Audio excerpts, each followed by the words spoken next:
The Giants get their superstar, and do they have a chance in this division now? What's going on, guys? The King of 161st Street. I'm back with another video, and Carlos Correa has just signed a 13-year, $350 million deal with the San Francisco Giants. Now, does this team have a chance to win this division now? To be honest, in my opinion, it all depends on San Diego with the Tatis situation. Anyways, off of that, go back to Correa. His bet that he put on himself went underestimated because of the Judge bet. Judge levied that bet, turning down $216 million and getting $360. Carlos Correa turned down a whopping, he turned down $160 million from Houston, and now he's getting $350.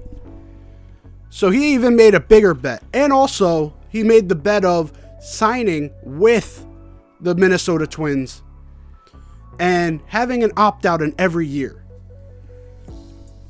Scott Boras, I think, is his agent, and he's been doing a great job over there.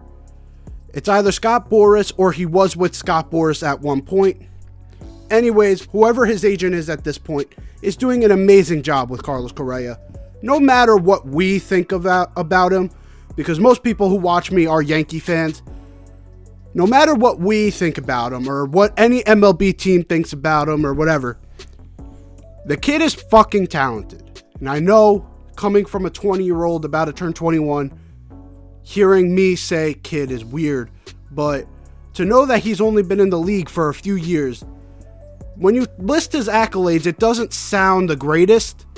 But the two-time All-Star is known as one of the most premier shortstops in baseball. No matter what allegations he has at him, he knows how to hit. He can field. He's a 5-tool player. Maybe the speed is a little bit off, but to me, he's a 5-tool player. You have to give him his credit for his skill and his ability. But for the Giants now, what does this deal do? Now, they've been searching for that key piece because they had a good team around, right? Last year, they had a good team. Or 2 years ago, I should say, 2021, they had a great team. They built it. They won that division, shockingly. And they couldn't do anything because they didn't have that solidified star. Yes, they had Chris Bryant at that point, but they didn't have a superstar.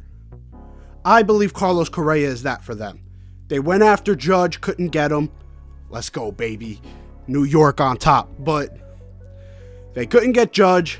They were in on Bogarts. They were in on a lot of guys. They just couldn't come away with the win, really. And finally, they swooped in and got their guy. And 13 years for $350 million may sound like a lot. Because, yes, they will have to ensue the risk of having him until he's 41 years old. Mind you, he is 28. So he's still in the prime of his career. But a 13-year deal means he is there until he's 41, unless there are opt-outs in the deal that have not been reported yet. But other than that, he is there. But it's only $26.9 a year. If you look at Judge's contract, we do 9 years, or we do $360 million divided by 9. Judge is getting $40 a year, right? So $26 million a year is well below the premium. He is getting almost half of what Judge is getting, which, yes, two different classes of player. But even for that lower class, which he's not, like, yes, he's a couple pegs down, but he's not, like, ridiculously far. For that type of production, 26.9 is not bad at all, especially because there is going to be salary cap increases coming up.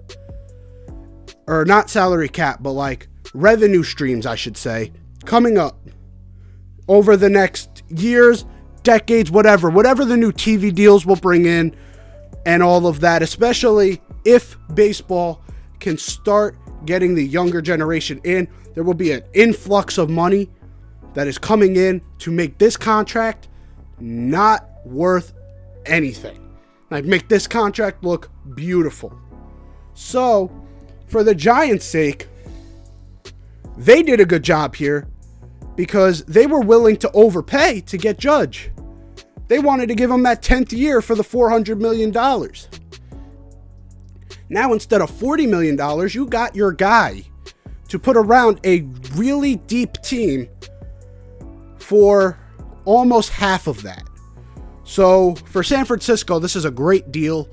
And again, going back to the first conversation I had, looking at that division, obviously the Dodgers are going to do something at some point. I can't imagine them not pulling the trigger on something after losing Trey Turner to get either, I don't know, a shortstop or just more depth on their team. The only real move they've done is sign back Clayton Kershaw. So, other than that, they're going to pull the trigger on something. And it's going to be under the radar, but it's going to be big. Like, it's going to be major news. I'm saying it's under the radar right now, what they're doing. They're behind the scenes cooking something up. So they cannot be doubted in this division right now. Other than them, San Francisco, obviously, adding Bogarts to that team is going to make them incredibly deep offensively. Again, defensively, there are a few things you can look at. Bogart's not the best defender. You do have Machado, who is a potential platinum glove winner every year. But then you have like Juan Soto, who's either going to be DH or playing outfield. And you have Tatis, who, like I said in my video before, talking about him coming to the Yankees possibly, he's not the best glove in the world. So they've got a few issues there, which Yankee fans have seen. If you don't have a good glove in certain positions, it could cost you down the line. IKF. But anyways, I think this was an amazing deal. The Giants now have a deep team with a star. Now, losing Rodon, what do they do with that rotation? I don't see them winning the division, but they're going to make it close. They're going to make it interesting. And I do think they make it to the playoffs one way or another. But again, we're early in the offseason, guys, and whether you believe it or not. But hopefully you enjoyed. If you did, leave a like down below. If you're new here, hit that sub button. And I'll see you guys next time. Peace.